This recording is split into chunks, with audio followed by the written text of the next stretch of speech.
Oli.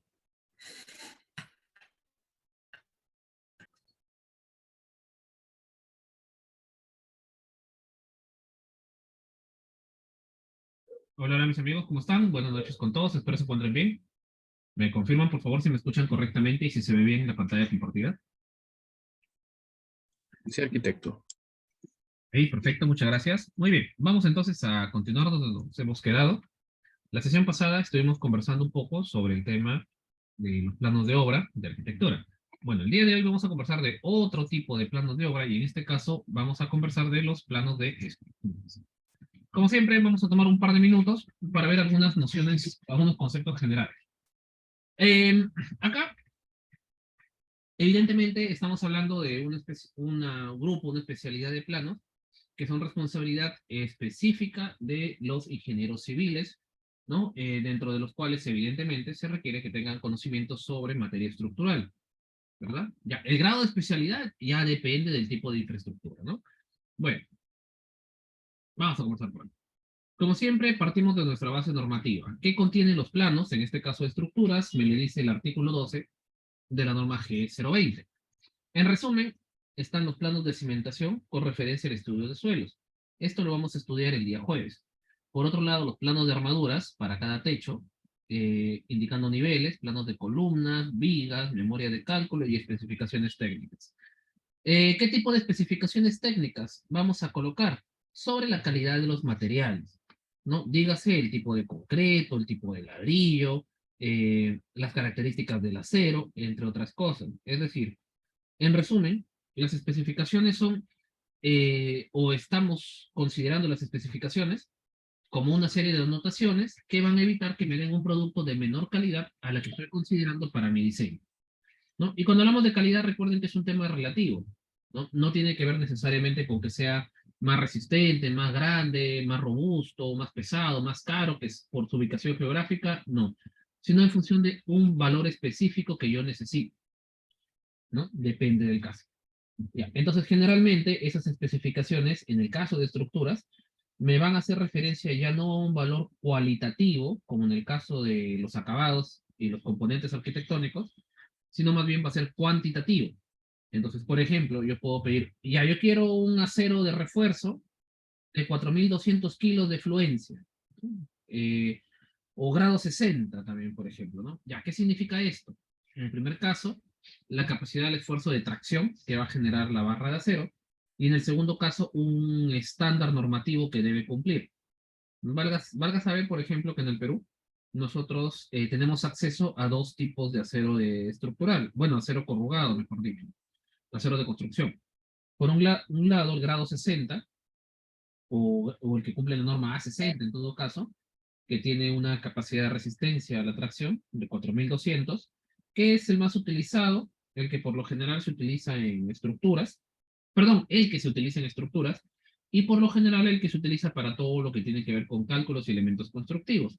Pero por otro lado también tenemos un acero denominado de grado 50 que tiene una capacidad de 2.800 kilos, que no es recomendable para componentes estructurales, pero sí para elementos constructivos. Eso significa que se puede usar en estructuras secundarias, componentes menores, podemos utilizarlo, por ejemplo, eh, para armado de sardineles o pequeños muretes de contención que no tienen una gran carga, una gran compromiso estructural, entre otras cosas. Y en resumen, se entiende que ese acero de 2800 es de menor calidad en el sentido de la resistencia, a un menor costo, por supuesto. Bien, ahora, también acá vamos a diferenciar que ya vamos a hablar de manera intrínseca de los planos de obra, de los planos de ejecución, porque también, al igual que con arquitectura, con los anteproyectos, acá también se suelen realizar planos esquemáticos con el fin de analizar, de revisar, pero ese trabajo de oficina. La diferencia entre el anteproyecto arquitectónico y el, entre comillas, anteproyecto de estructuras, es que el de estructuras no necesitamos presentarlo a ninguna entidad, porque se da por sentado que los planos de obra cumplen los requerimientos constructivos, ¿ya? Pero ¿a qué quiero llegar? No confundamos, entonces, en el documento, el tipo de plano que yo genero para revisión, ¿no? Para análisis, que el plano que yo utilizo para ejecución, ¿ya? Son cosas diferentes, ¿ya? Son, si bien es cierto, estamos hablando del mismo proyecto, ¿no? Pero tener cuidado, ¿ya? Bien. Ahora bien, vamos a hablar un poquito cómo funcionan los sistemas de techos, ¿ya? En el caso, yo sé que se construye de abajo para arriba, pero en este caso, nosotros analizamos, diseñamos la estructura de arriba para abajo, ¿no? En este caso vamos a empezar por las cubiertas. Entonces acá primero podemos imaginarnos, para entender cómo funciona el asunto, que voy a colocar una pequeña membrana, un pedazo de cartón, y ahí está, un pedazo de cartón, voy a colocar sobre dos pequeños apoyos. ¿Qué le va a pasar al cartón cuando empiece a ejercerse una fuerza vertical, una carga? Por ejemplo, le pongo un elemento encima que por efecto de la gravedad lo va a traer hacia abajo. ¿Qué le va a pasar a ese pobre cartoncito?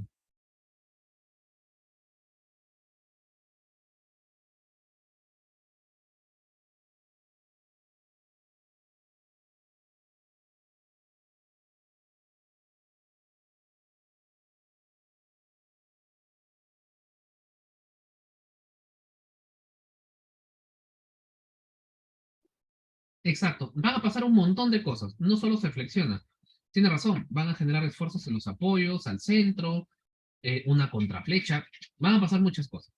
Pero específicamente ahorita lo que nos interesa es que se deforma al centro, se dobla, se arquea. Esto no es inherente solo a las cubiertas, a los losas, también pasa en las vigas y pasa en las columnas, ¿ya? Pero por otros procesos. A ver, una posible solución. Voy a agarrar esta plaquita y la voy a poner de pie. Es decir, este elemento que es bastante ancho y de poco espesor, lo voy a girar para que sea más bien muy, muy alto. Ahí le estoy recortando un poquito para que se entienda el dibujo. Muy, muy alto, pero de gran espesor. Ahora, pregunta. Al tener mayor espesor, mayor altura, perdón, al tener mayor altura, pregunta, ¿el elemento se deformará?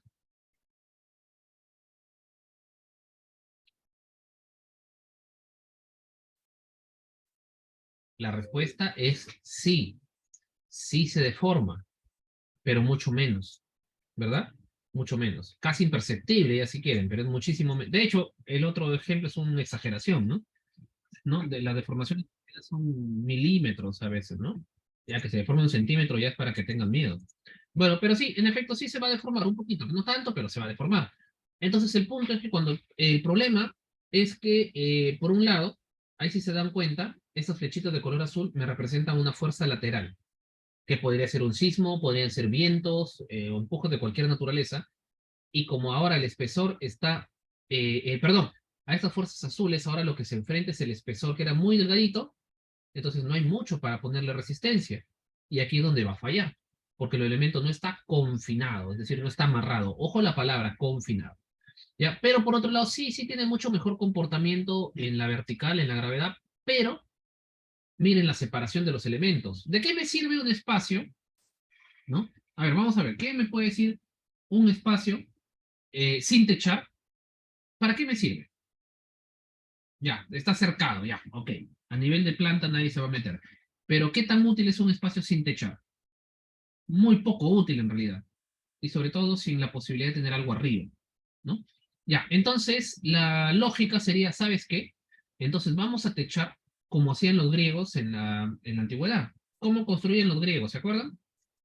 Los que han llevado historia de la arquitectura, historia de la construcción, ¿no? Pilares y dinteles. O sea, agarraban el dintel, que esto básicamente es un dintel, ¿no? Desde el punto de vista histórico, y vamos a poner uno al lado del otro. Dintel, dintel, dintel, dintel, hasta tener algo por el estilo. Pero, ¿cuál es el problema? Pregunta, ¿tiene el espesor del anterior? O sea, perdón, ¿tiene el espesor del anterior? O sea, la deformación, pregunta, ¿sería mínima también, como en el caso anterior? Sí, correcto, pero ¿tendrá resistencia en la lateral? ¿Por qué dices que no? Si es el mismo espesor. Se supone que sí, ¿no? En teoría. ¿Tendrá resistencia a la lateral? La respuesta es sí. Ahora, ¿cuál es el problema de esta losa? Entonces, porque hasta acá supongo que ya lo resolvimos, ¿no? Ya está resuelto el asunto. Pero, acá el asunto es que nosotros como constructores siempre queremos llegar más lejos. Entonces, ¿cuál es el problema? ¿Quién se da cuenta?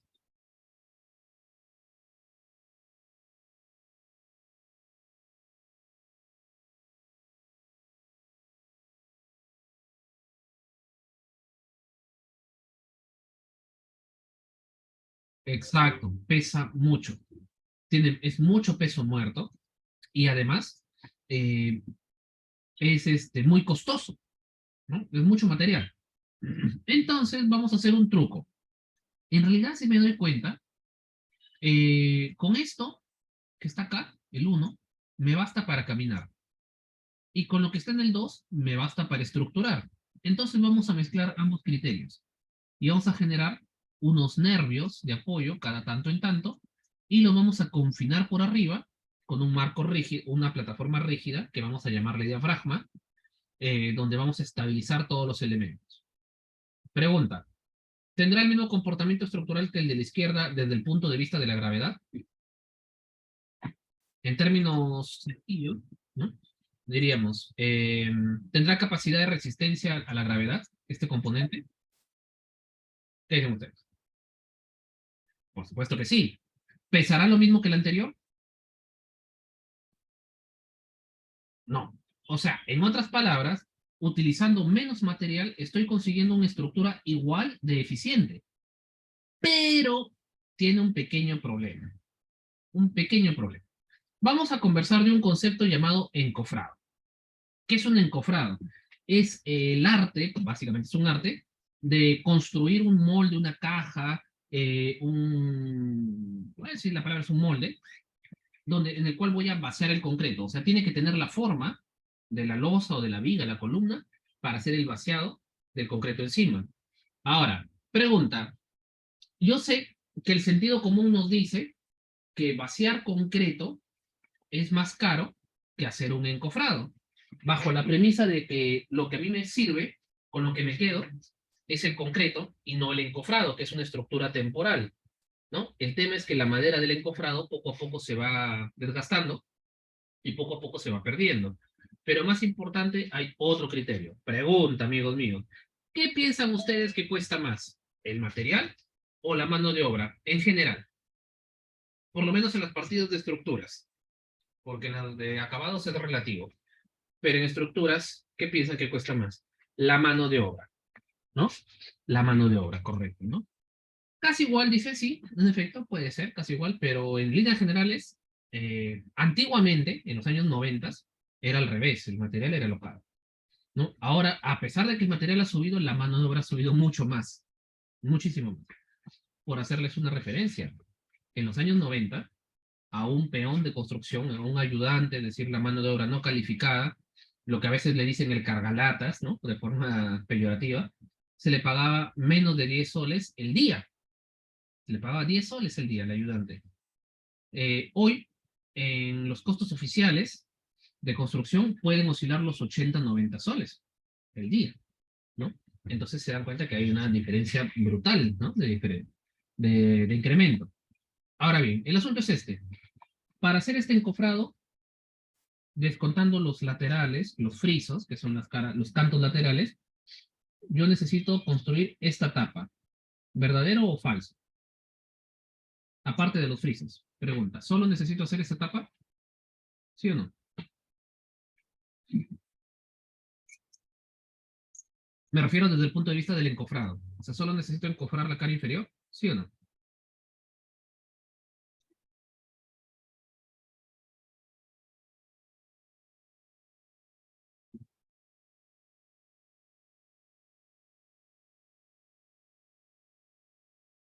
Muy bien, ¿qué le faltaría? No, aparte de los laterales, por eso les digo. Aparte de los laterales.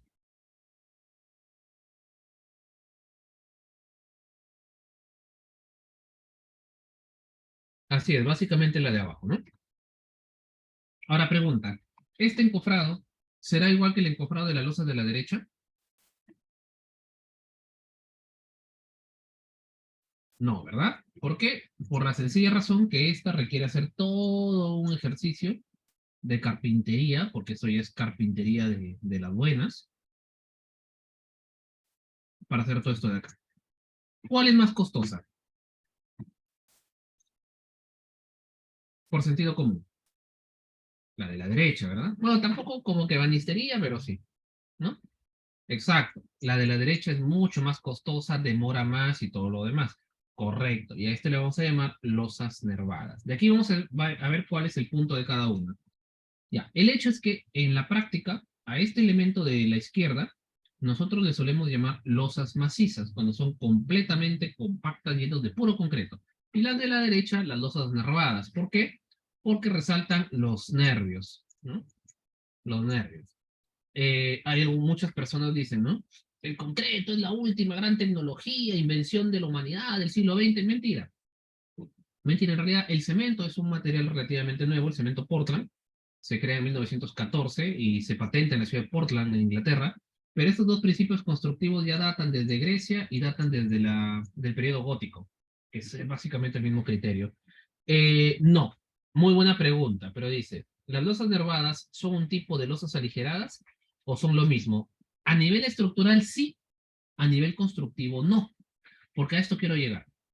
Según este esquema, mi losa nervada es lo máximo, o sea, súper liviana, súper ligera y todo lo demás, pero es muy costosa, y aunque no lo crean, hacer una losa nervada es más costosa que la losa maciza, a pesar de que utiliza menos material, por el esfuerzo de la mano de obra. ¿Y para qué la necesitamos? En un ratito les voy a explicar para qué.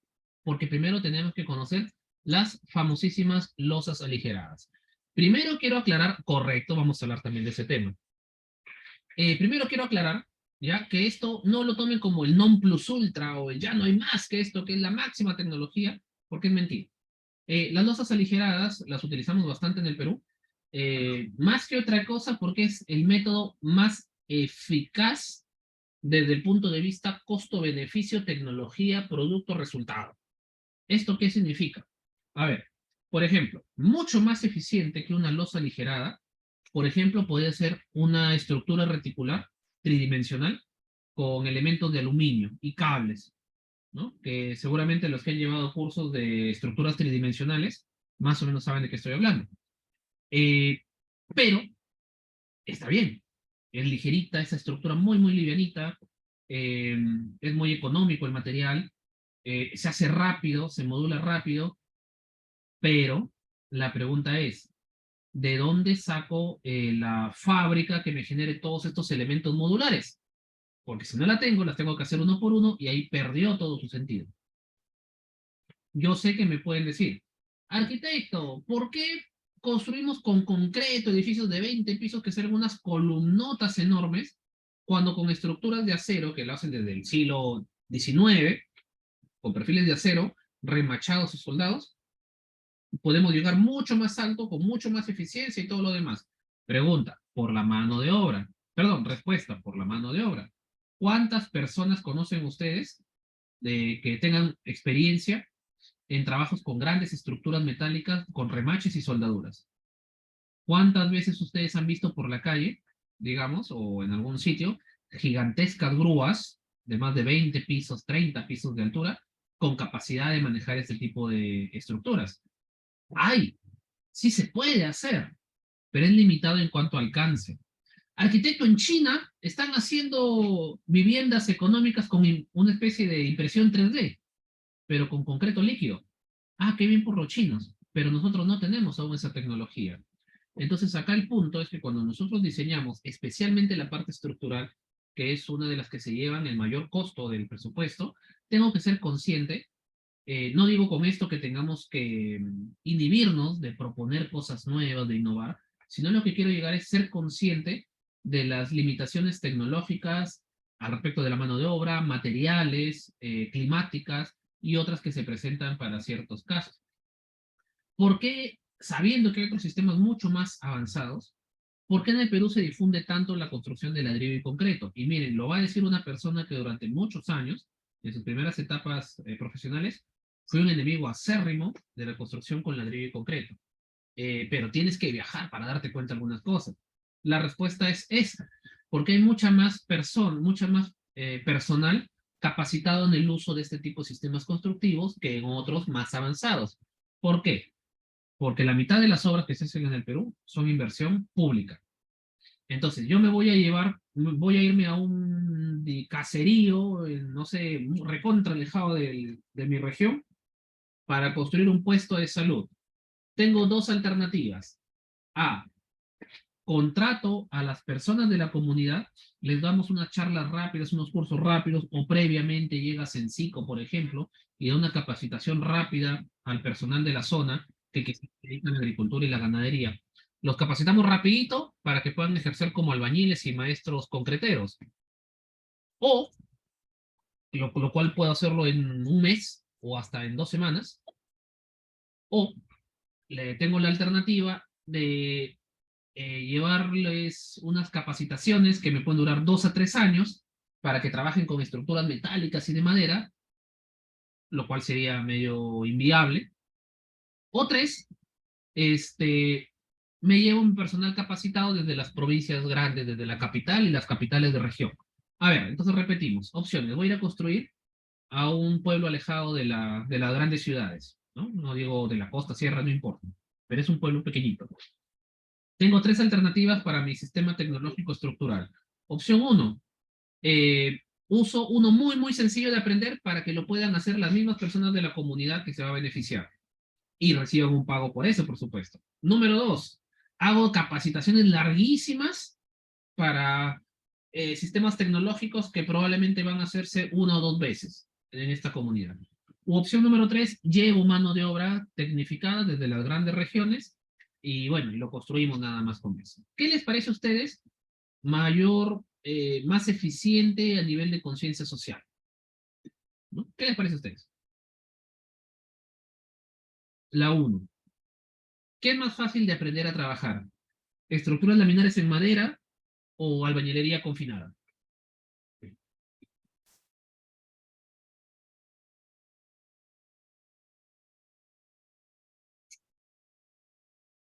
¿Qué es más fácil de aprender? ¿No? Albañilería. Pregunta, si yo quisiera lanzarme de operario de construcción como una alternativa de recurseo y cosas así, y me dicen, ¿sabes qué? Si te dedicas a las estructuras metálicas o a las estructuras de madera vas a ganar más, mucho mejor que si te dedicas como albañil. Ahora pregunta, ¿quién requiere más capital para equiparse en el trabajo? ¿Un albañil o un carpintero metálico o un carpintero de madera? ¿Quién necesita más capital?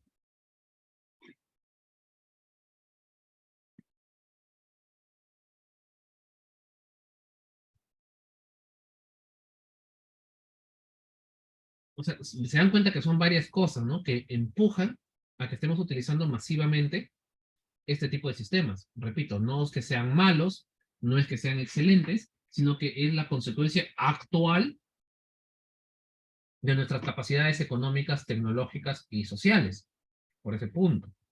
¿Ok? Tengan en cuenta ese lado, ¿ya? Cuando hagan sus propuestas de diseños. Bien, no significa que siempre va a ser así, porque evidentemente con el tiempo se va capacitando más poco a poco las personas, pero seamos conscientes de las realidades actuales. Bueno, entonces vamos a ver de qué se trata la famosa losa aligerada.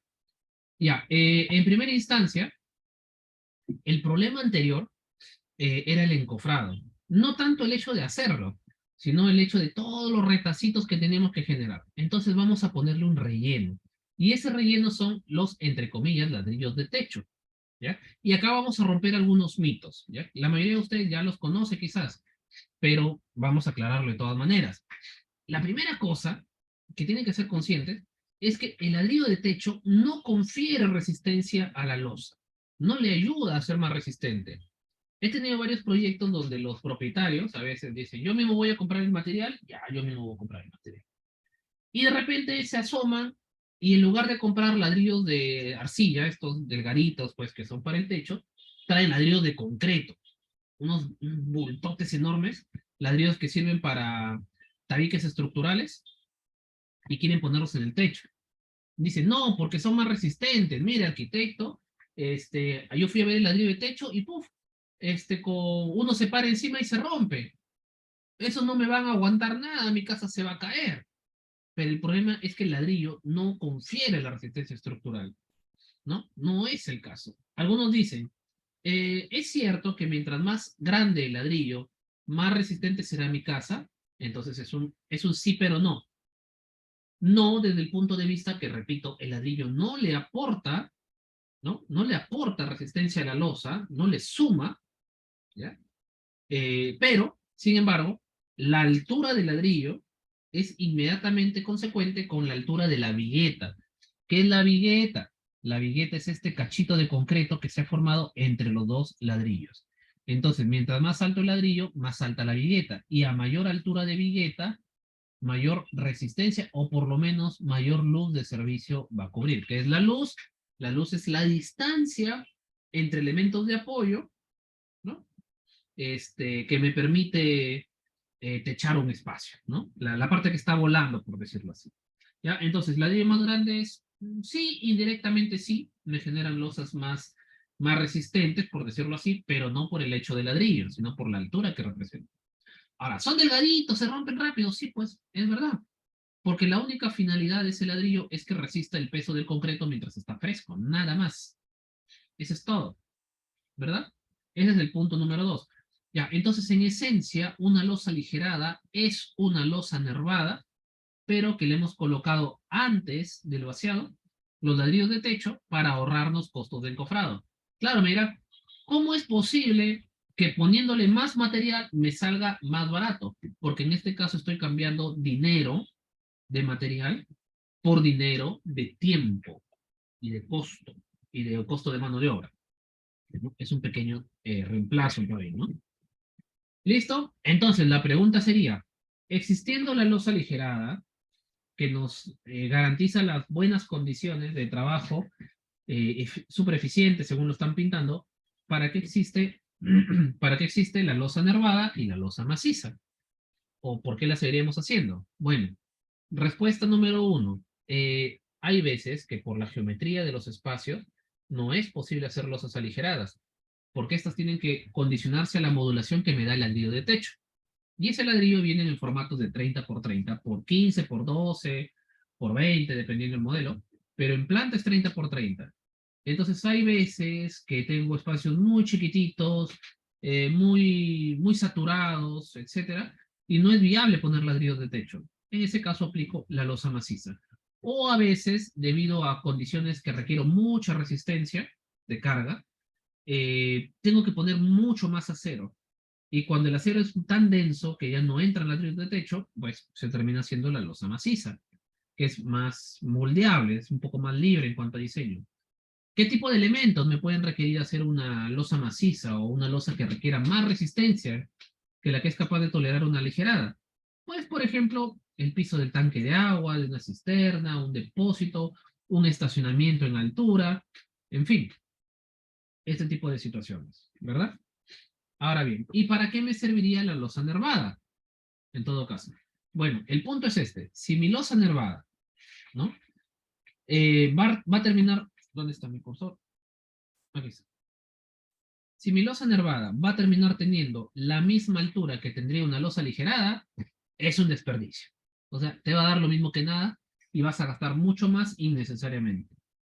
Pero habíamos conversado que la losa aligerada está subordinada a las dimensiones comerciales, industriales de los ladrillos de techo. ¿De qué formatos venían? ¿Se acuerdan? A ver si se acuerdan. ¿De qué dimensiones tiene en planta un ladrillo de techo? 30 por 30, correcto. ¿Y las alturas?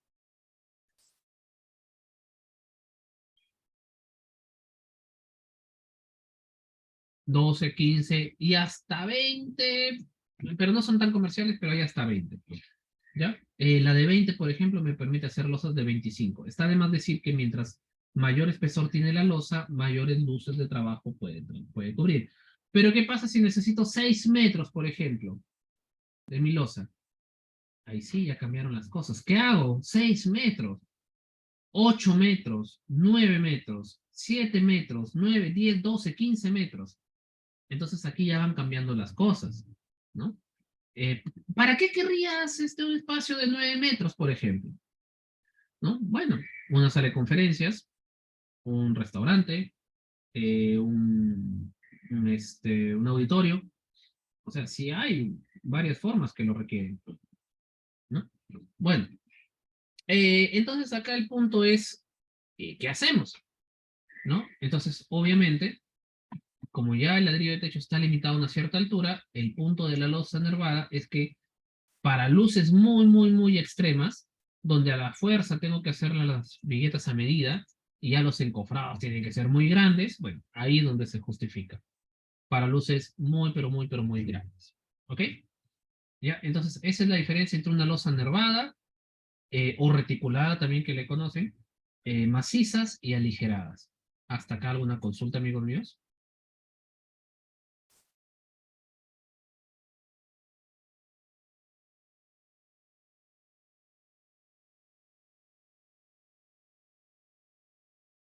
Ah, qué bonita pregunta, porque justo esto viene a continuación.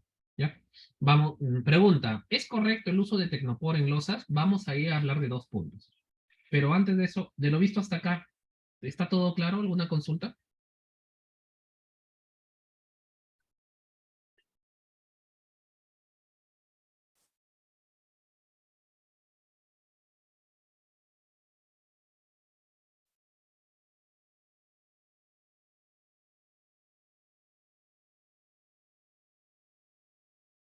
Ya, perfecto, muy bien.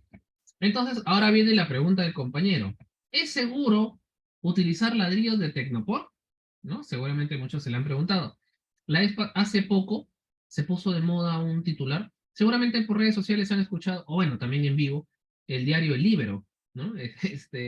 Veía titulares de este diario que decían, ¿no? Vecino pone en riesgo su vida al construir su techo con Tecnopor.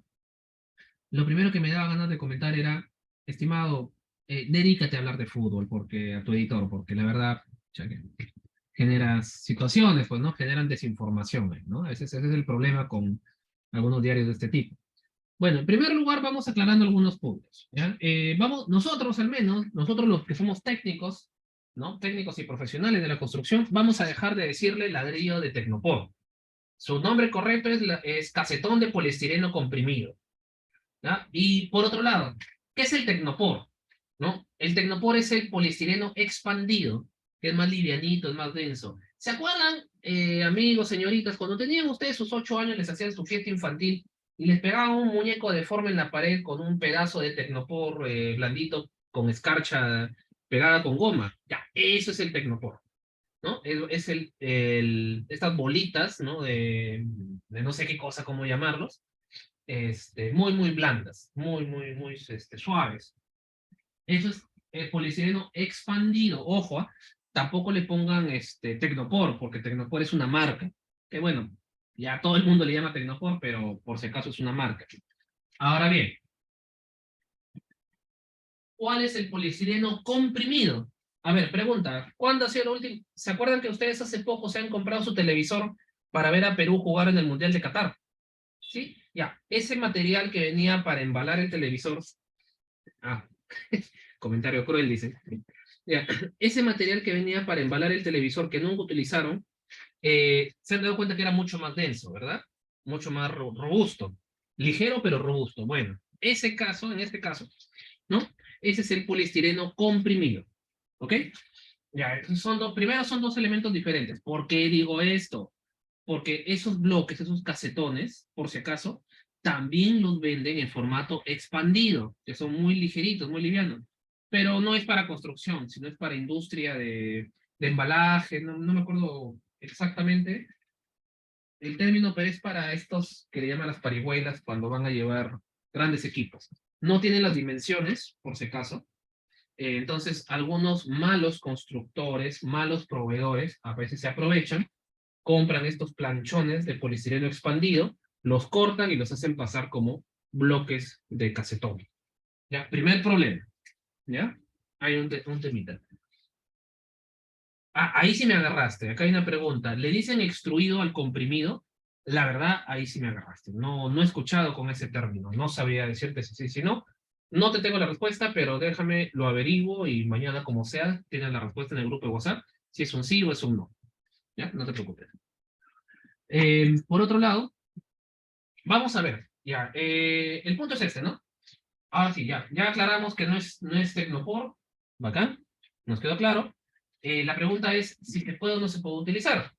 Dicen que es algo nuevo, mentira, ya se utiliza hace más de 2 décadas en el Perú y en otros lados hasta 30, 40 años tiene. El problema es que no es muy conocido, ¿no? En el Perú todavía nos pesa mucho la idiosincrasia o los prejuicios, vamos a llamarle, en el momento de construir.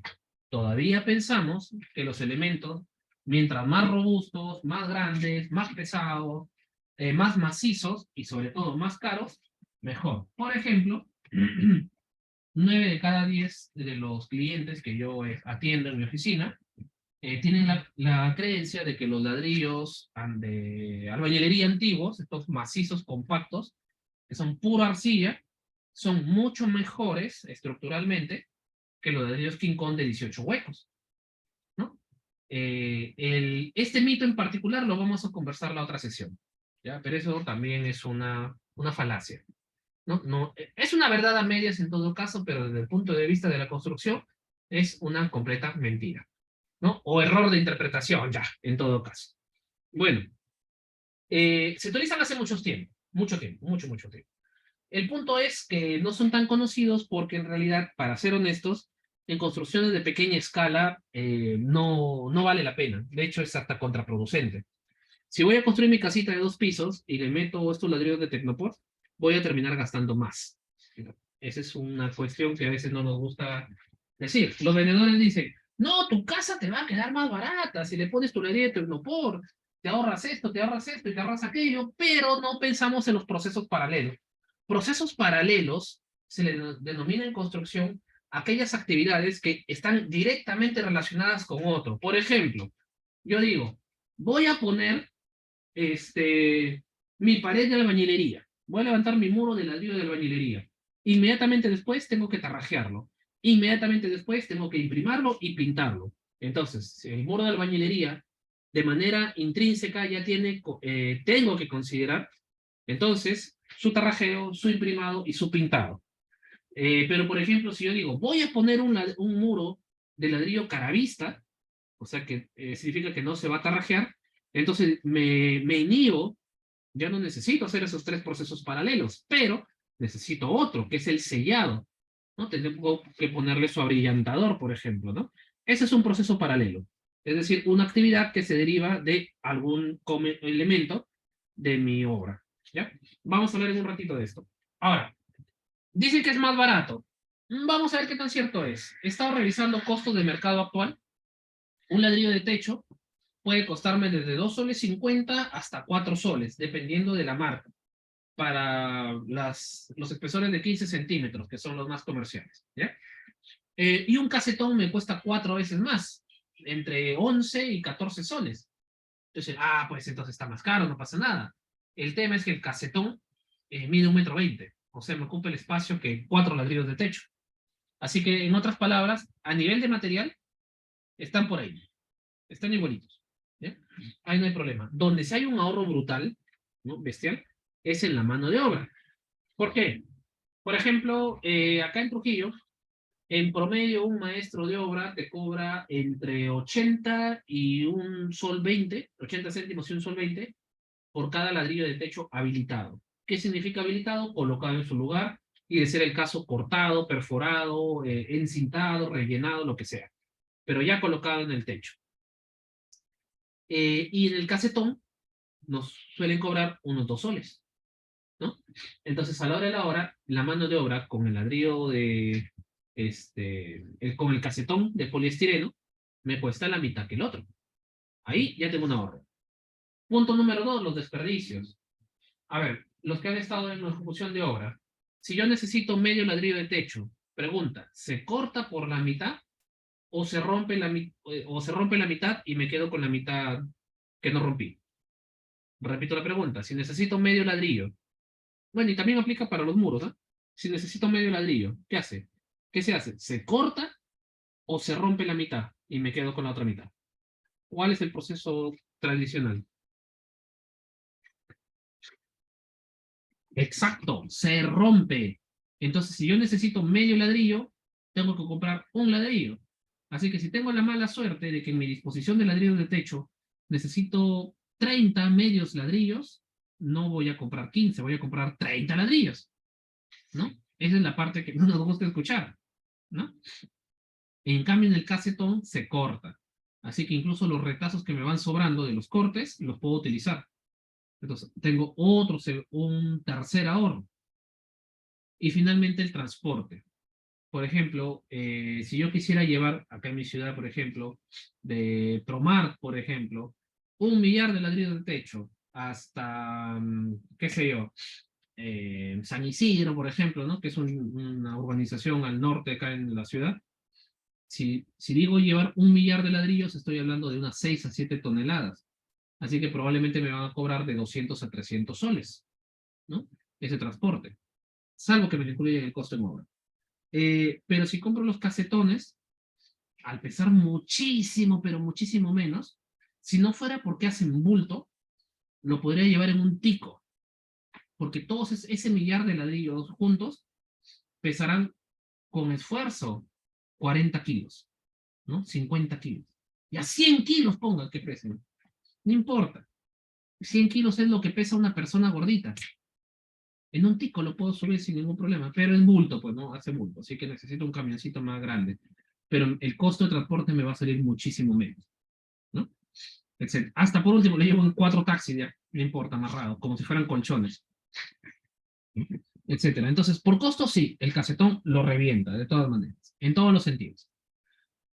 Ahora, hablamos de cargas, que es el punto más importante de este bloque.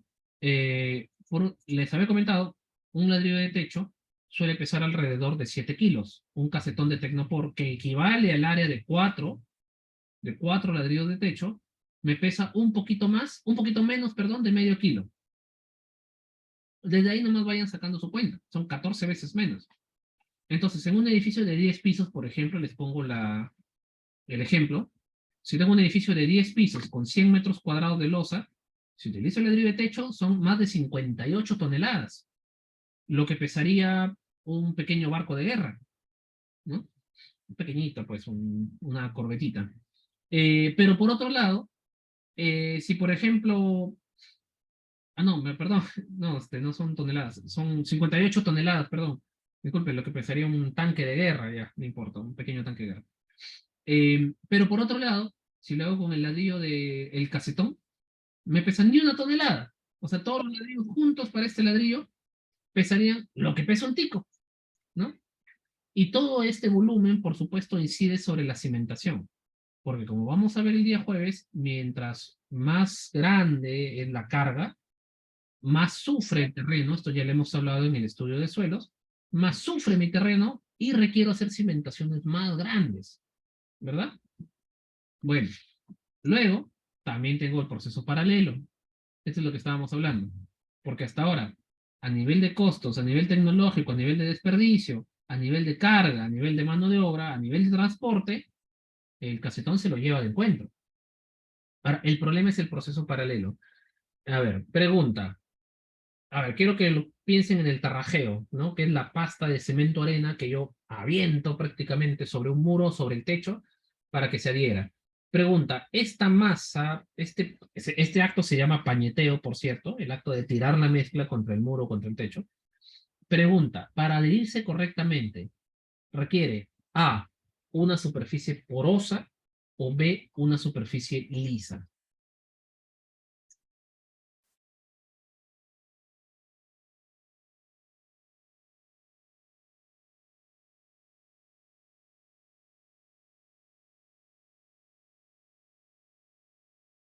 Porosa, exacto, una superficie porosa. Ahora, ¿cuál les parece a ustedes el material más poroso? ¿El ladrillo de techo o el casetón de poliestireno? ¿Cuál les parece a ustedes más?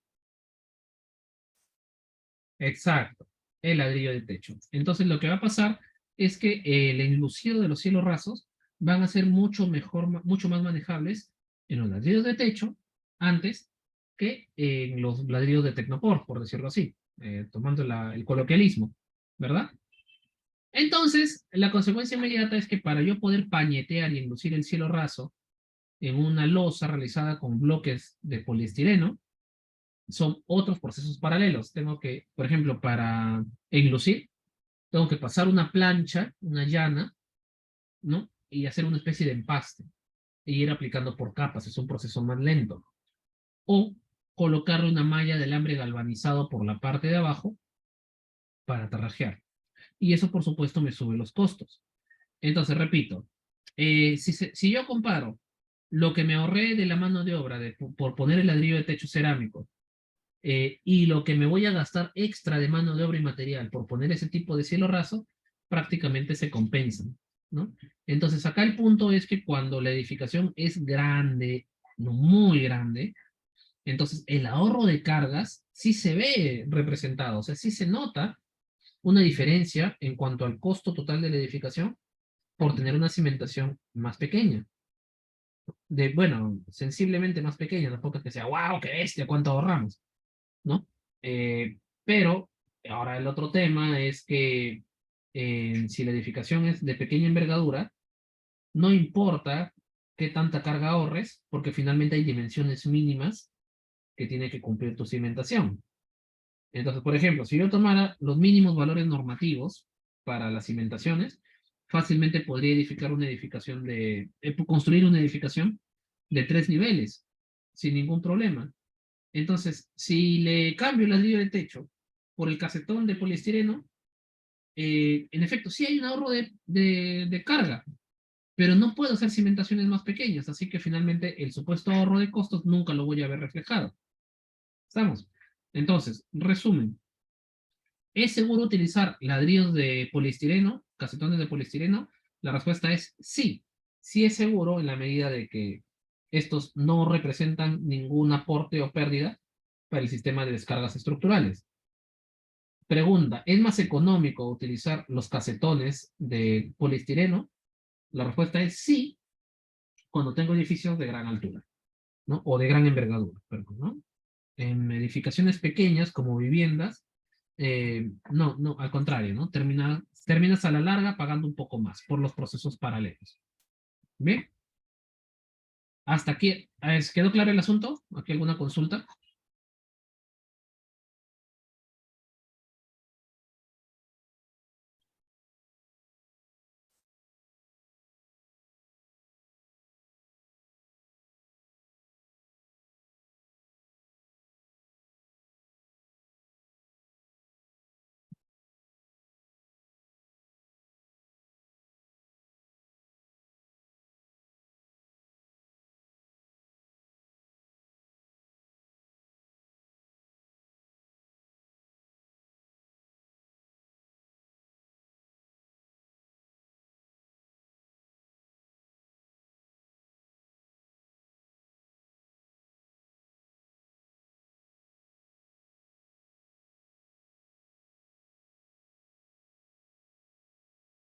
Perfecto, muy bien. Continuamos entonces. Y ahora la gran pregunta final de esta sesión es, ¿y para qué me sirven las células estructuras? Bueno, entonces acá tenemos que analizar nuevamente el sistema de descargas.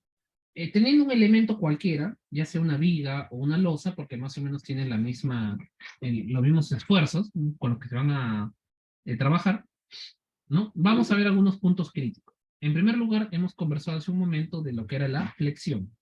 ¿Qué era la flexión? Es la deformación que se produce en un elemento a lo largo de su eje longitudinal, producto del trabajo de fuerzas perpendiculares sobre su eje, ¿verdad? Ya, en otras palabras, en mucho palabreo,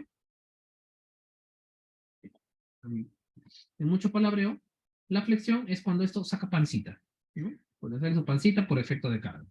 Ahora, un par de apreciaciones. En el modelo teórico, o vamos a hablar, hay un modelo teórico tradicional, antiguo, que me muestra siempre este esquema. Me dice que básicamente las vigas se deforman de esta manera, formando una parte cóncava en la parte superior, es decir, un arco que se cierra, y una parte convexa en la parte de abajo, es decir, una curva que se abre, que se expande, que se extiende, ¿verdad?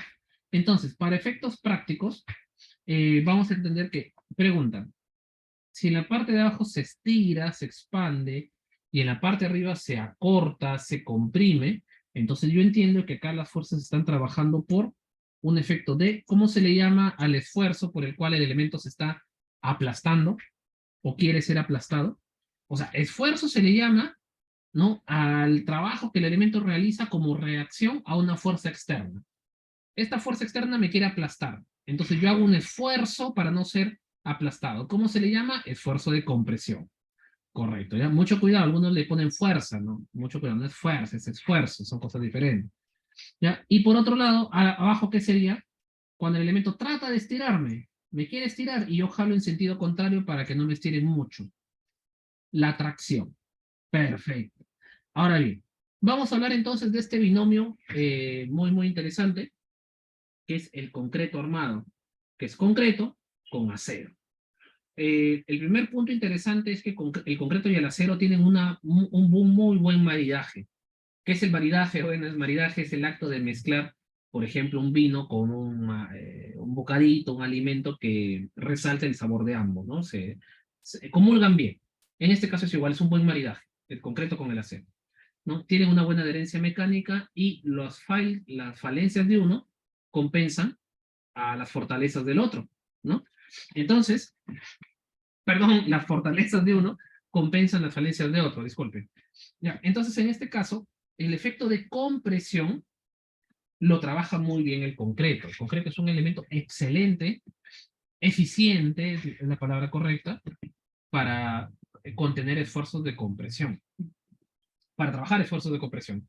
Digo eficiente en el punto costo-beneficio, porque a diferencia de lo que se suele decir, el concreto no es el material que presenta los grados de compresión más altos. De hecho, el acero tiene mucho mayor factor de compresión que el acero, que el concreto, perdón. El hierro tiene mucho mayor factor de compresión. El aluminio tiene más factor de compresión. El vidrio es mucho más resistente que el concreto a la compresión. La madera, incluso las maderas blandas, como el pino radiata, por ejemplo, que es una de las maderas más débiles que existen, tiene mayor capacidad de resistencia a la compresión que el concreto. Pero la pregunta es, ¿por qué lo utilizamos? Porque la madera es cara y se apolilla, se pudre, porque el hierro se oxida y es caro y es pesado y es rígido, porque el aluminio es quebradizo, es frágil y es caro proporcionalmente, y porque el acero es carísimo y el vidrio es mucho más caro todavía. Entonces, si vemos un factor costo-beneficio, me va bien el concreto.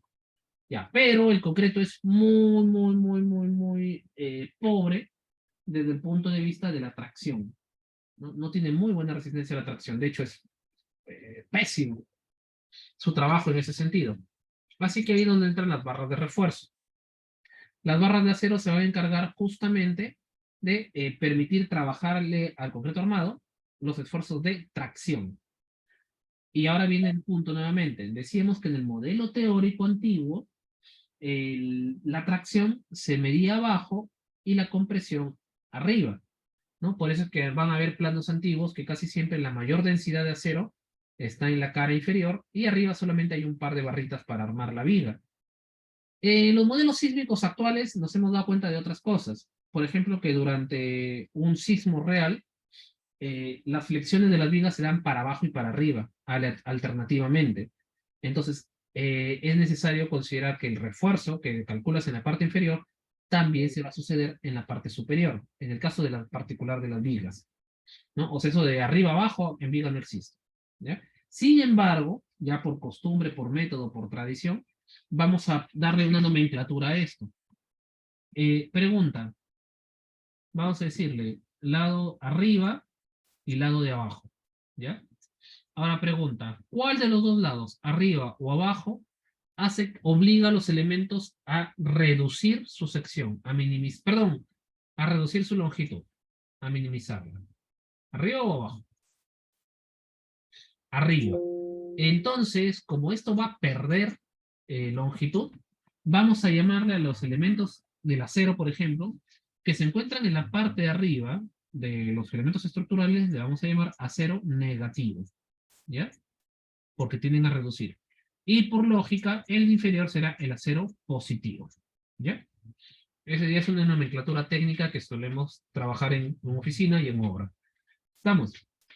Ya. Eso entonces es la finalidad del acero longitudinal. Pero ahora la pregunta es, ¿y para qué sirven los estribos? Ya, entonces, para responder esto, primero, quisiera que ustedes, por favor, tomen una tijera, si tienen cerca por ahí. ¿Ya? El punto es este. Pregunta, ¿cómo funciona una tijera? Las de papel, ¿no? Por supuesto. A, ¿es de esta forma? ¿O B? No, yo sé que corta, pues, ¿no? Sí, yo sé. O B, de esta forma. ¿Cómo funciona la tijera? O sea, ¿son dos elementos que convergen sobre su eje o son dos elementos que se desplazan de forma paralela muy cercanas entre sí?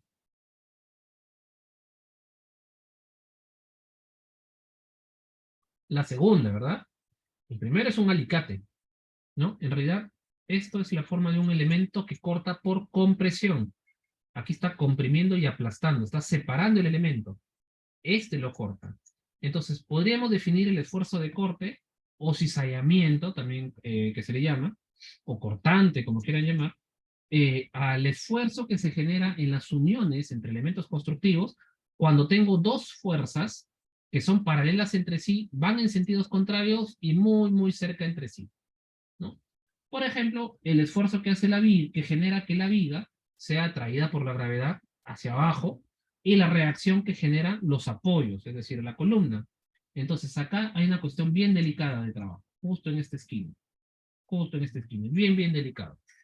Entonces, la contraparte, la contrarrespuesta, son justamente, uy, no estuvo el dibujito, son justamente los estribos. que son estos elementos que van a amarrar las barras de acero. Y pregunta, ¿dónde es más crítico el esfuerzo cortante? ¿En los extremos o en el centro? En los extremos. Muy bien. Y por sentido común, ¿dónde son más densos los estribos?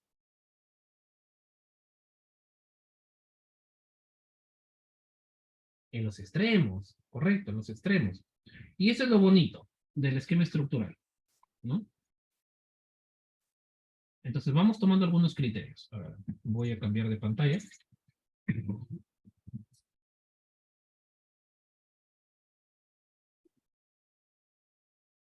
Disculpe. Sí, ahorita lo vamos a repetir.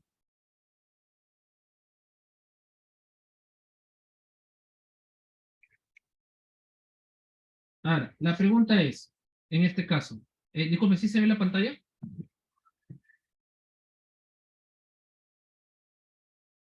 Ya, perfecto. A ver, pregunta número uno. Eh, Cuando nosotros estábamos conversando de los esfuerzos, vimos que, por ejemplo, el esfuerzo de flexión, perdón, ¿dónde está, dónde es más crítico el esfuerzo de flexión? ¿En el centro o en los extremos? En el centro, ¿verdad? Muy bien. Entonces, decíamos que mi contrarrespuesta es el acero longitudinal. El acero longitudinal me sirve justamente para contener los esfuerzos de flexión. Pero también habíamos conversado que este acero no solo se calcula abajo, también se calcula arriba. ¿Ya? Punto número uno. ¿Ya? Después, la otra sesión vamos a hablar de las longitudes de los dobleces y todo eso que responde a una norma. Ya. Ahora, puede darse el caso, ¿no? Puede darse el caso que a veces yo necesite piezar elementos. Cuando hablamos de piezar, a esto se le llama traslape. ¿Esto por qué sucede? Porque yo necesito, por ejemplo, una barra larga, larga, larga de acero, pero las barras de acero ya me vienen por una dimensión estándar. Pregunta, ¿cuáles son las dos dimensiones estándar de acero que se distribuyen en el Perú? Hay dos, básicamente. La más comercial es la de... No, esa es la norma, me refiero a la dimensión, la longitud estándar.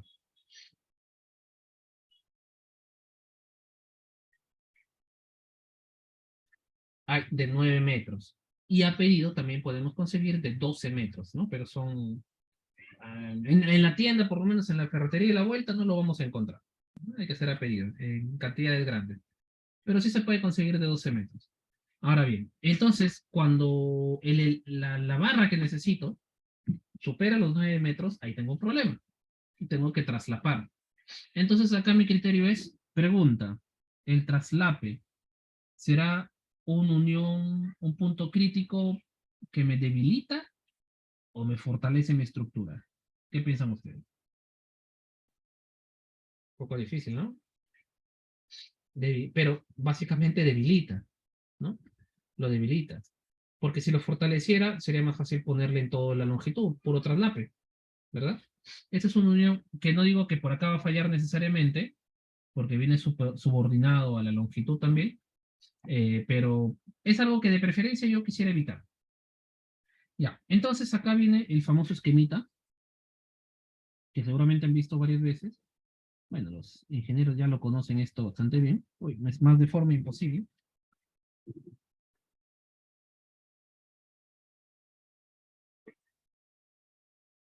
¿verdad? Entonces, ¿dónde están los puntos críticos de la flexión? Si lo veo, ¿no? Miren qué bonito es esto, porque también hay flexión para arriba, en el lado, ¿no? Negativo. Y acá también hay flexión, siendo el punto más crítico el tercio central, ¿verdad? Igual acá, igual acá, ¿verdad? Y ojo, esto se mide desde los extremos, ¿ya? En conclusión, según este esquemita, yo voy a tomar un cuarto de la luz, un cuarto de la luz,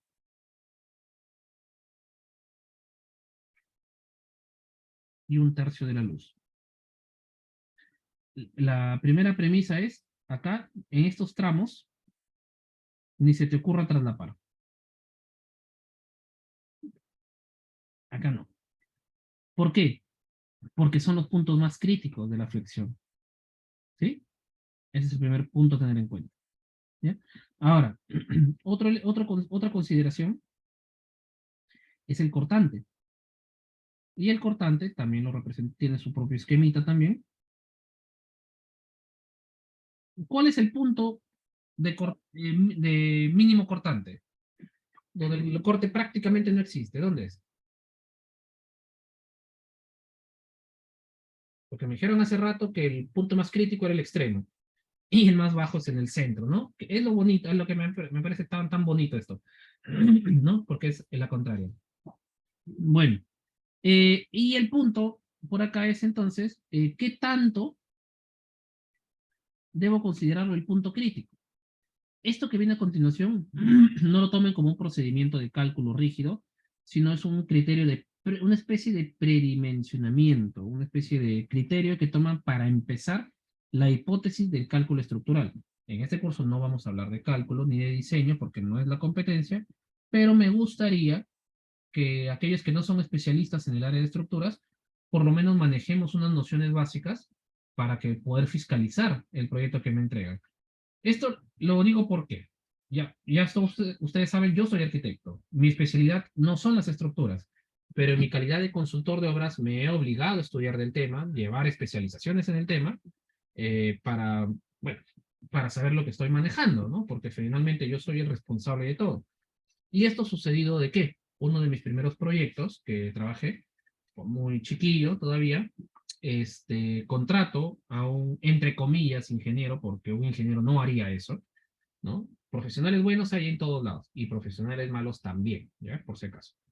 Pues yo jamás voy a ponerme en plan de decir los ingenieros son así, los arquitectos son así, porque eso es ridículo.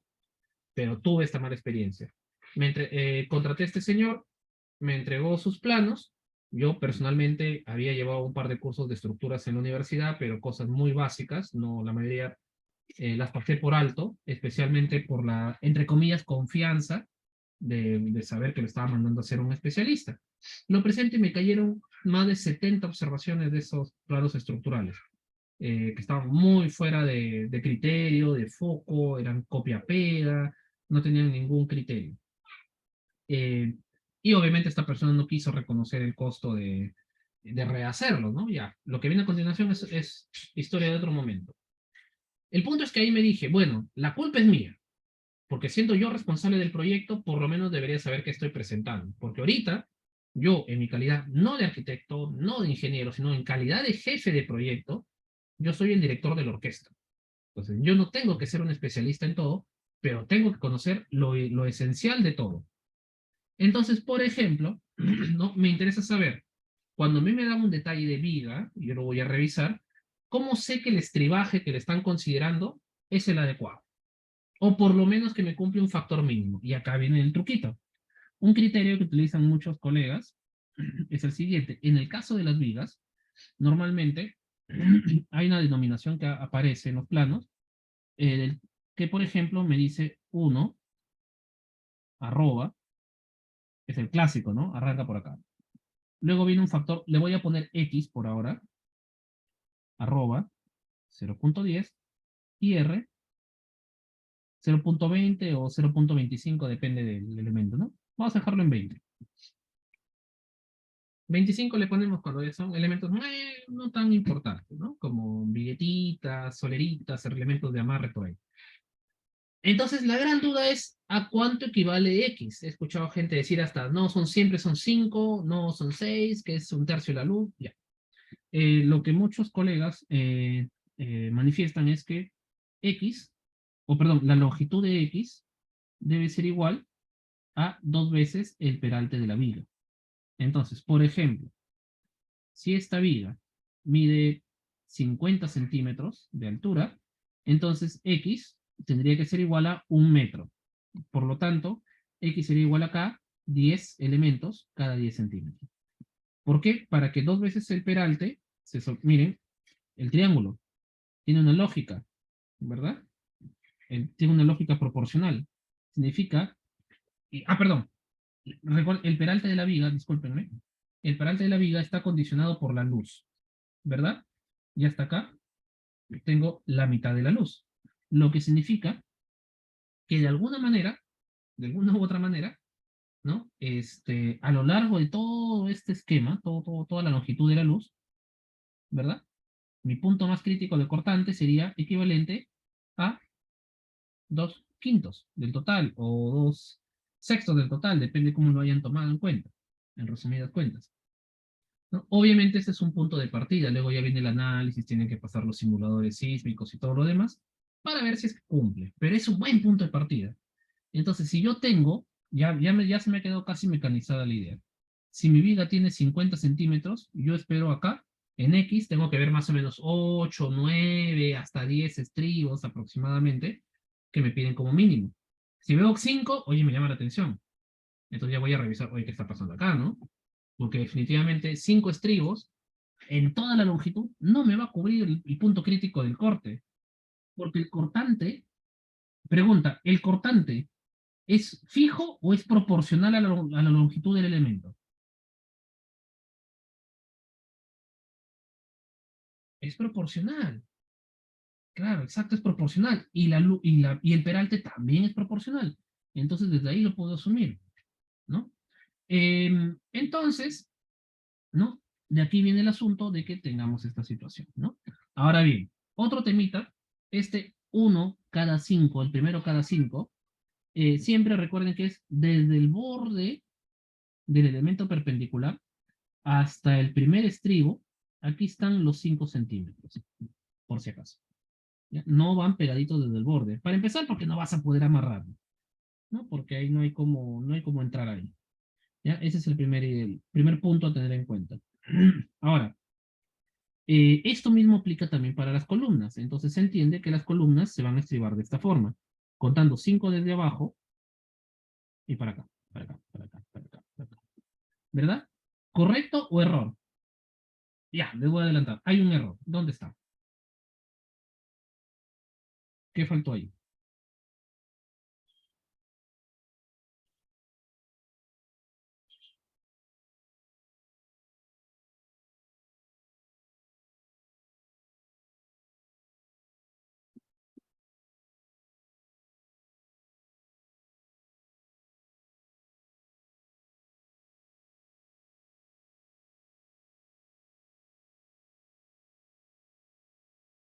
Ya. Y voy a continuar. Estribo, estribo, estribo, estribo, estribo, estribo, estribo, estribo. Ya, ¿qué falta ahí?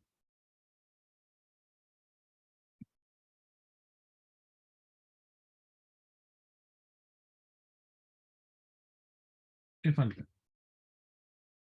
Ya, vamos a pasar el resto de la cero.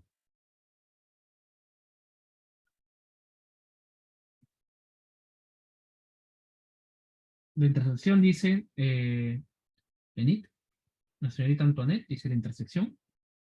Ya, ¿qué hay en la intersección? ¿O qué no hay en la intersección? Lo que me falta son estribos acá. Este es la peor omisión actual en la construcción, es no colocar, no continuar estos estribos.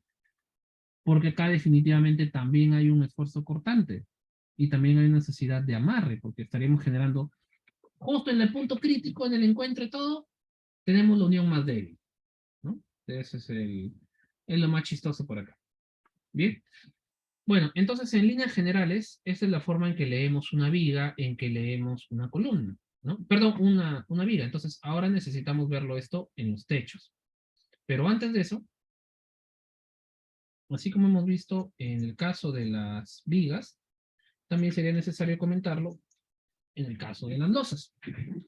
En el caso de las losas es un poquito más básico el tema, ¿no? Porque básicamente tengo la losa y las losas se apoyan directamente en las vigas, que es lo que vamos a ver hoy día. Ahora, perdón,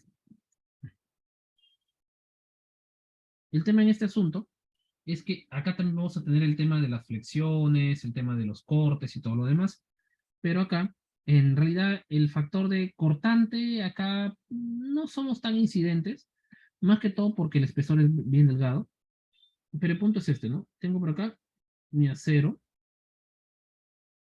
Estoy asumiendo que puede entrar de una sola pieza si no tengo que traslapar. Pregunta, ¿podré traslapar en esta posición, a esta altura, si es que fuese la necesidad? Es decir, ¿el eje de mi traslape podrá estar en la misma viga? No. ¿A la mitad de la luz?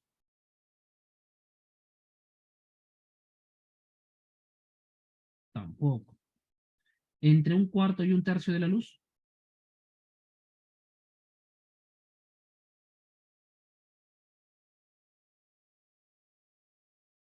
Sí, correcto. Esa es la forma. Ahora vamos a verlo en planta. ¿Ya? ¿Cuál será la forma correcta de traslapar? Estoy en planta, por si acaso. Opción uno, opción 2.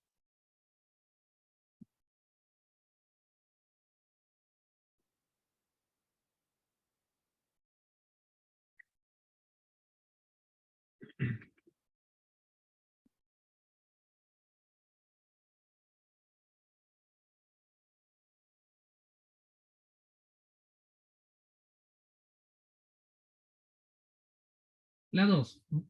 Porque si van a hacer traslapes, ¿no? En acero de cualquier tipo, hay que evitar estas condiciones, ¿ya? Esto no. Acá sí. Es decir, los traslapes deben ser alternados, en resumen, ¿ya? Bien, pero hasta acá hemos trabajado el acero. ¿Cómo se llama? Me olvidé. ¿Se llama positivo o negativo? Ese que dibujamos arriba, en el corte.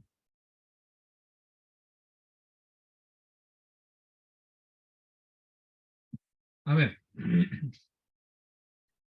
en la parte de abajo, ¿se forma concavidad o una forma convexa?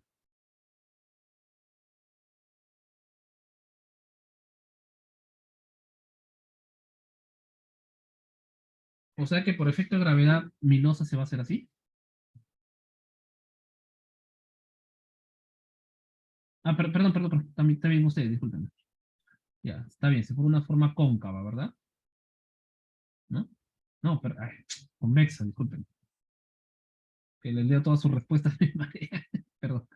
Ya, y esta es la parte cóncava. Ya, pregunta, la parte de abajo, ¿se está estirando o se está estrechando? La parte convexa. Se está estirando. Por lo tanto, el acero de abajo es positivo. Acero positivo, correcto. ¿Qué nos falta?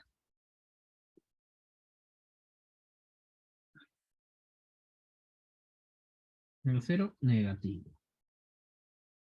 ¿Ya?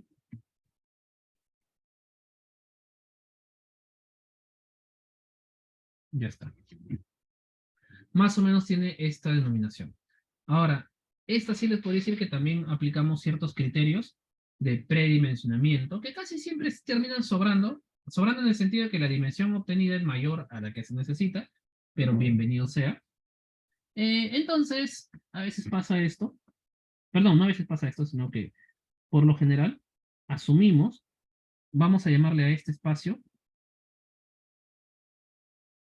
L1 y a este otro espacio L2, ¿ya? Entonces, en este caso, este cachito de acá, que vamos a llamarles balancines, ¿no? Estos celes, en obras se les suelen llamar balancín, ¿ya? Ay, perdón, bastones, disculpen. El balancín es el del centro. Ya. En estos casos, solemos decir que la longitud, ojo, no la longitud de todo el elemento, sino la longitud que debe estar volando es equivalente a la longitud 1/4. La luz 1, perdón, sobre 4. Y en este caso es la luz 2/4. Y en este caso, en el del balancín, el criterio es L1/3, L2/3. ¿Ya? Ahora, pregunta.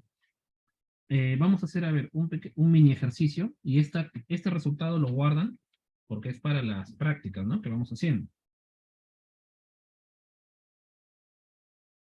Vamos a hacerlo acá en dibujado bonito.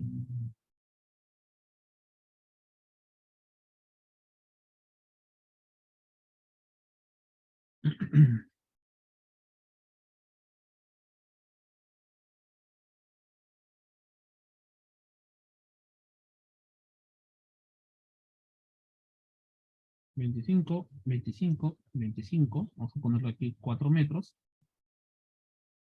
3 metros. ¿Ok?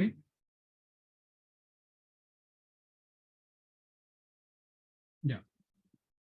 Pregunta. ¿Cuánto va a medir el elemento 1, el elemento 2 y el elemento 3? ¿Quién me puede decir? A ver, empezamos. Primer ejercicio.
Uno 25, 1,05. Bien difícil que el primer elemento y el último sean iguales. Bien complicado, porque la luz del primer tramo es de 4 metros y el segundo de 3 metros. Así que no me pueden salir iguales. Y lo otro es que la pieza número 2 tendría que ser más grande, porque es un tercio, el otro son un cuarto. Ahora hay que revisarlo bonito, estimado amigo Jonathan. El señor Piero dice 1 y 3, 1,94. Pero repito, revisen bonito, porque el primer tramo y el segundo son diferentes, no pueden ser iguales. No pueden tener el mismo elemento.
A ver, vamos probando, ¿ah? Vamos probando a ver qué tal estamos. A ver, quizás, ¿no? Quizás aquí vamos a tener una pequeña trampita, ¿ya? Porque ustedes no me han preguntado dos cosas. Primero, ¿qué altura tiene nuestro arquitecto? El doblez, ¿no? ¿Qué altura Me tiene? dijo que puede ser en 3,500. Puede ser menos. ¿Ah? No, por la medida del tamaño del Ahí, su micrófono, por favor. Ya, y otro, esta distancia tampoco arquitecto nos ha confirmado.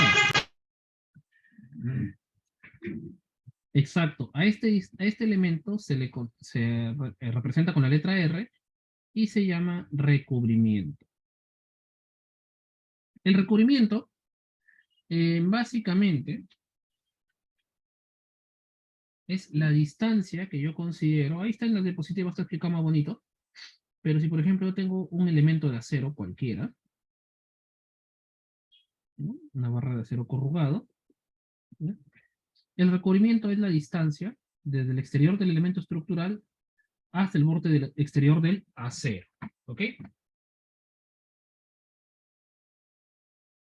Valgan acotar ciertas cosas, porque por ejemplo, acá, si acaba el tarrajeo, esto es otra cosa, ¿ya? El tarrajeo, el enchape no forman parte del recubrimiento, ¿ya? Primer punto a tener en cuenta. Segundo, el recubrimiento se da desde la parte exterior de la barra de acero, no desde el eje. Mucho cuidado, también, los que se dedican al modelamiento 3D, mucho cuidado, no cometan el error de sacar el recubrimiento desde el eje de la barra de acero. Tampoco es así, ¿ya? Mucho cuidado en este caso, ¿ya?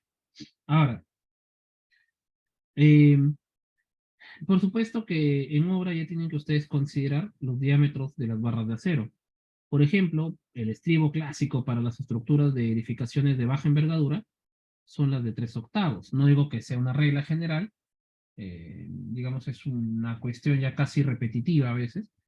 Entonces estamos hablando de más o menos 9.5 centímetros, redondeado 1 centímetro, ¿no? ¿Y cuál es el recubrimiento? Depende del tipo del elemento constructivo. Para elementos de cimentación, que vamos a ver el día jueves, por ejemplo las zapatas, los recubrimientos mínimos normativos son de 7.5 centímetros. En el caso de columnas, 4 centímetros. Para vigas, 3.5 centímetros. Y losas se suelen hacer de 2.5 centímetros, ¿no? No es que sea una regla fija, hay algunas cositas que se pueden cambiar, ¿ya? Primer punto a tener en cuenta. Ahora, entonces, ¿este R cuánto será? 2.5 centímetros. ¿Y este segundo valor cuánto será? Aquí es un poquito ya más complicado, ¿verdad? ¿Cómo sé? Primero, ¿qué altura tiene mi losa? Bueno, la losa estándar, vamos a llamarle. ¿A qué altura la solemos colocar?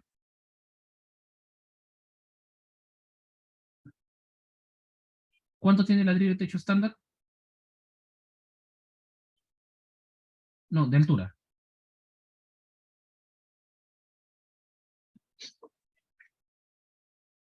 Lo vimos en arquitectura. ¿Qué altura tiene el ladrillo de techo? 15. Más sus 5 centímetros de concreto, no el acabado, sino el concreto, tenemos un total de 20 centímetros, ¿verdad?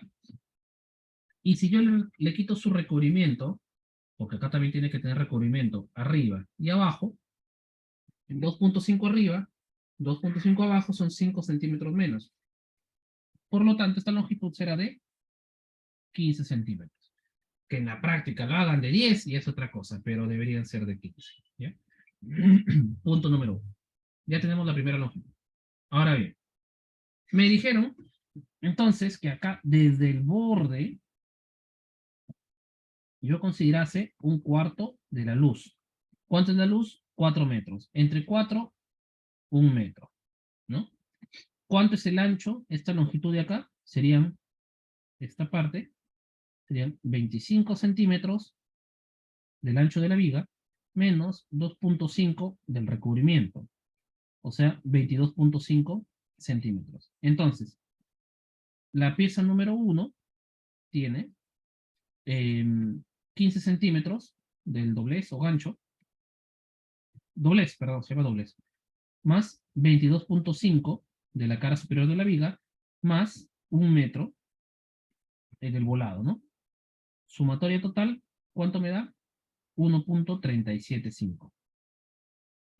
A la hora y la hora va a ser 1.40, pues, ¿no?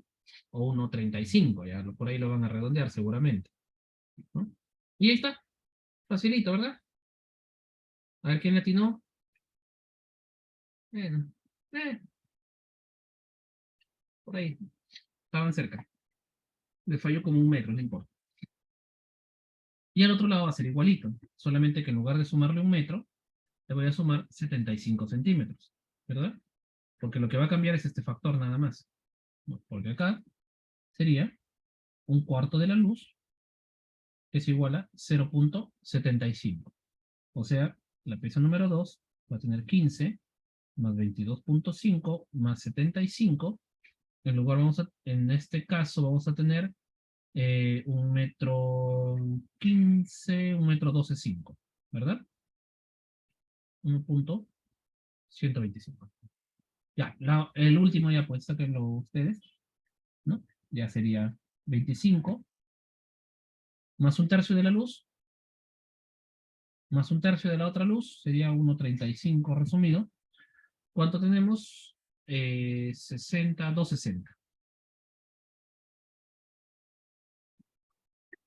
¿Fácil o no?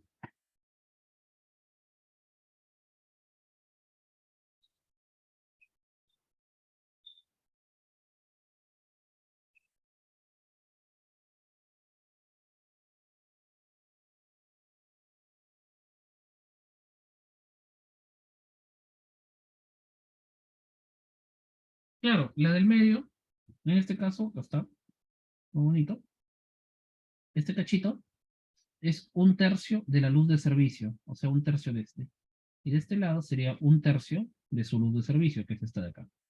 Y a esto le sumo el ancho de la viga, ¿no? O sea, lo que estoy haciendo es dimensionando el elemento. En este caso, toda esa barrita de acero. ¿Sí? ¿Ahora sí? Sí, al final de la sesión, en un ratito, les estoy pasando todos los diagramas, no se preocupen. Bien, ¿hasta acá alguna duda, mis amigos, de lo que hemos visto? Ah, muy buena. ¿Qué pasa si es que las luces son muy pequeñas y los aceros aceros, no son fierro, y los aceros de la parte superior se entrecortan entre sí, se traslapan, querrás decir, ¿no? Y en ese caso se asume que es uno solo. O sea, no es necesario traslapar, sino corre de frente. O sea, como si tuvieras acero arriba y abajo, ¿no? Exagerando la cosa terminaría de esta manera, ¿no?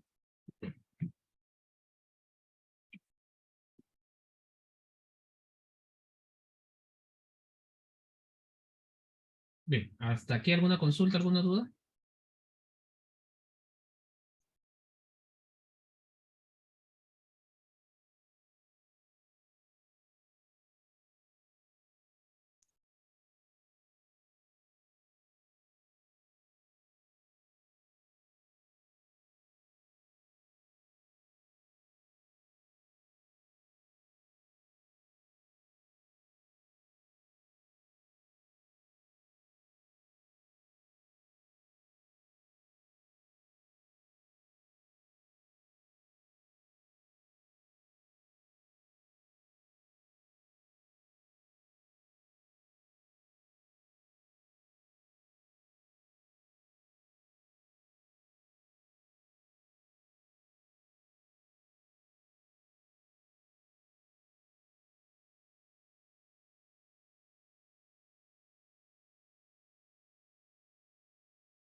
¿Listo? Bien. Entonces, antes de finalizar, como siempre, vamos a dar una revisadita rápida a unos planos ya concluidos para ver más o menos cuál es la simbología que vamos a presentar. Recuerden, hoy día vamos a ver solamente una parte y la siguiente semana vemos el restante. A ver, primero vamos a estudiarlo en plan. Acotaciones. En el caso del acero de refuerzo, solamente se representa, solamente acostumbramos representar el acero de la losa. Las vigas, las columnas, las escaleras, eso se trabaja su plano aparte. ¿Ya?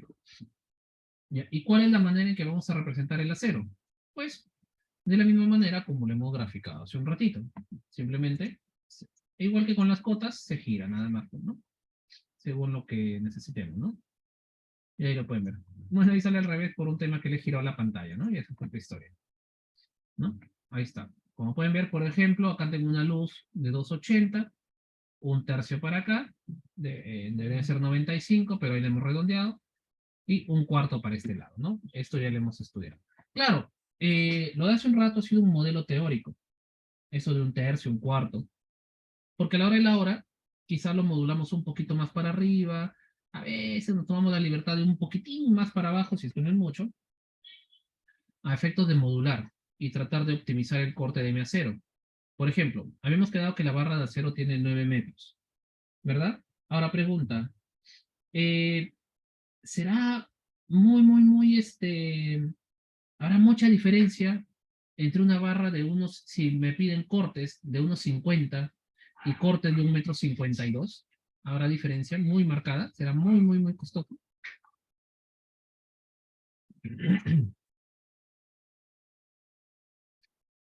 Dice que no, prácticamente no, dice, ¿no? A nivel constructivo, pero a nivel de costos,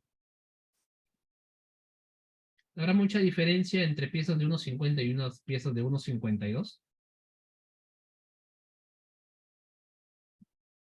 Ya, varios de ustedes dicen que no. La respuesta es sí, sí hay diferencia. Si mi barra es de 9 metros y saco cortes de 1,50, en el caso del acero sí es más preciso, ¿cuántas piezas puedo sacar de una barra?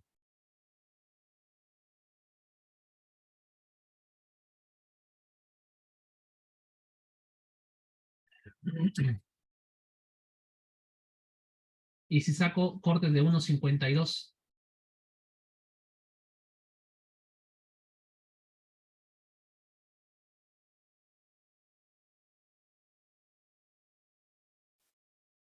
exacto, ¿no? Con un mega desperdicio, ¿no? De 1,42, ¿no? 1,45, por ejemplo, ¿no? Etcétera, etcétera.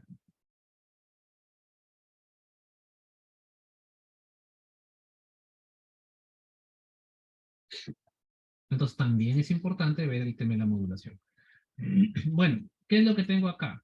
¿No? Todo esto que dice V y un número son mis codificaciones de vigas. Ya, sobre la codificación ya hemos conversado. Hay muchos criterios para hacerlo y depende del caso, algunos proyectistas toman una u otra decisión de cómo hacer esa modulación, esa codificación, perdón. Algunos dicen, no, esta se llama viga VA porque está en el eje A. Y este es VA 1,2, VA 2,3, VA 2,4 y así. Otros dicen, no, esta es la viga 101, esta es la viga 102, que son las principales, y toda esta es viga B, viga C, viga D, etcétera, ¿no? Entonces, lo importante es que estén bien identificadas. ¿No? Eso es lo único importante. Los criterios que tomas para nombrarlas ya es otra cosa. Mientras no se repitan, no hay problema. Y obviamente lo que está entre paréntesis son sus dimensiones, ancho por peralte. ¿Ok? ¿Ya? Ahora, acá sí estamos hablando de ancho efectivo, ¿ya? Ancho real. En el caso, la vez pasada conversamos en arquitectura que había una mala costumbre, que era de colocarle, por ejemplo, los muros 15 y 25 centímetros de ancho, cuando en realidad tienen 13 y 23 o 24 centímetros. En el caso de las vigas y las columnas, si dice 25, es 25, porque la norma S260 del concreto armado me dice literalmente que el ancho mínimo de los elementos estructurales de concreto armado debe ser de 25 centímetros. ¿No? Entonces, acá sí está el. Así que esto excluye los acabados, por supuesto. ¿Sí? Ahora bien, sigo por acá, y acá me encuentro algunos detalles, ¿no? Por ejemplo, acá donde debía estar la escalera, como se pueden dar cuenta, simplemente estoy representando, ¿qué cosa? Un hueco, una X, ¿no? Porque esto no forma parte de mi componente estructural. También estoy suprimiendo todos los muros, a menos que, como en este caso, los muros estén confinados. ¿Qué significa confinado? Que están amarrados a las columnas principales. Por lo tanto, cumplen una función en el sistema de descargas estructurales. Caso contrario, si son tabiques que no me contribuyen, entonces simplemente no se representan. ¿Ya? En este caso aparece porque, bueno, se ha hecho, ¿no? Un aporte de la parte estructural. ¿Ya? Estos elementitos, por ejemplo, VB, son vigas de borde.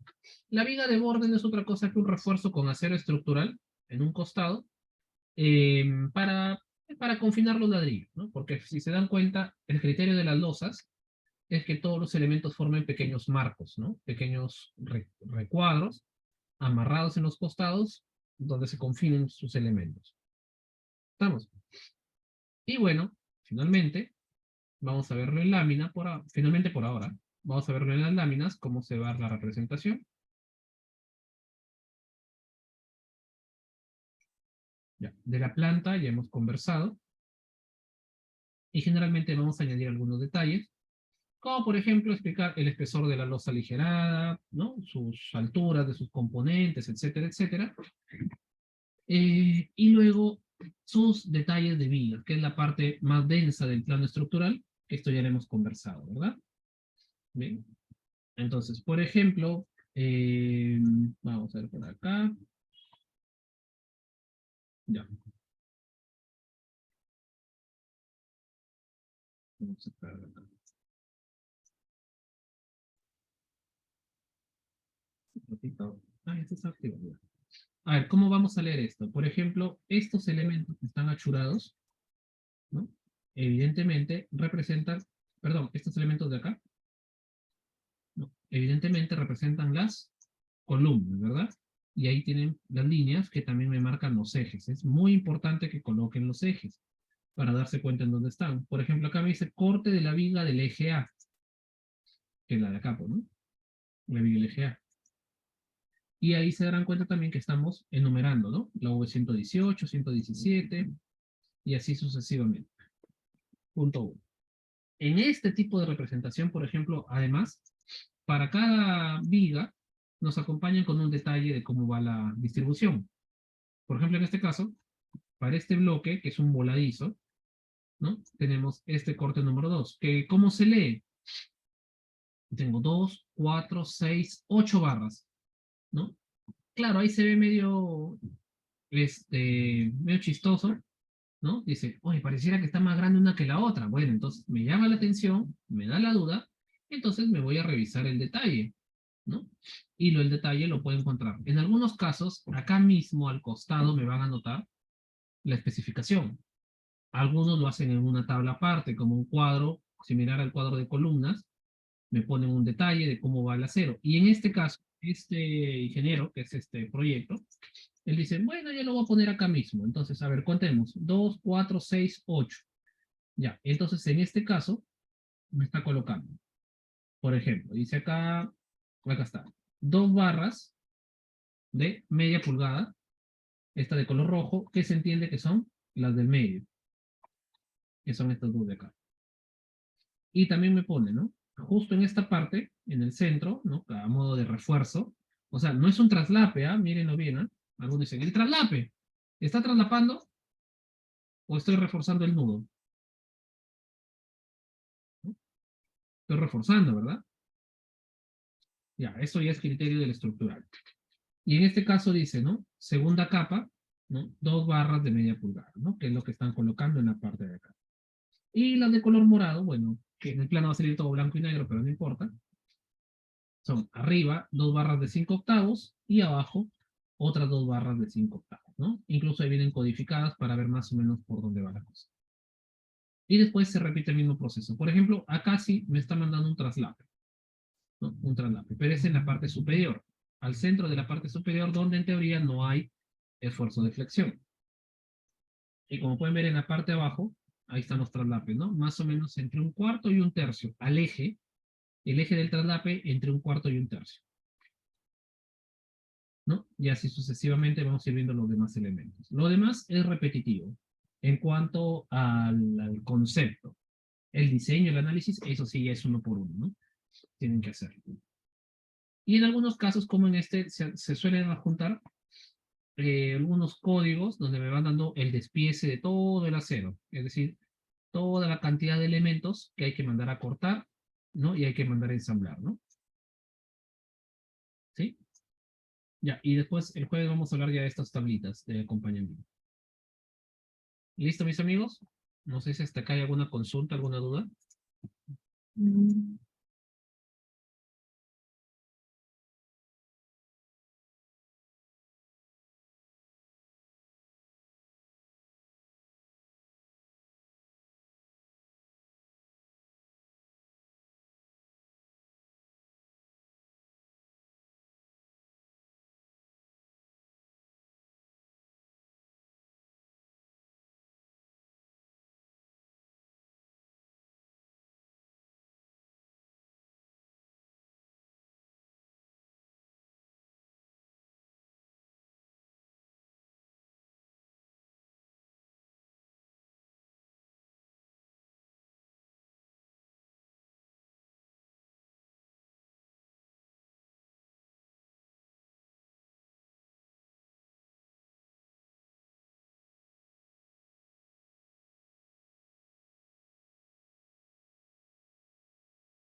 Hola, hola.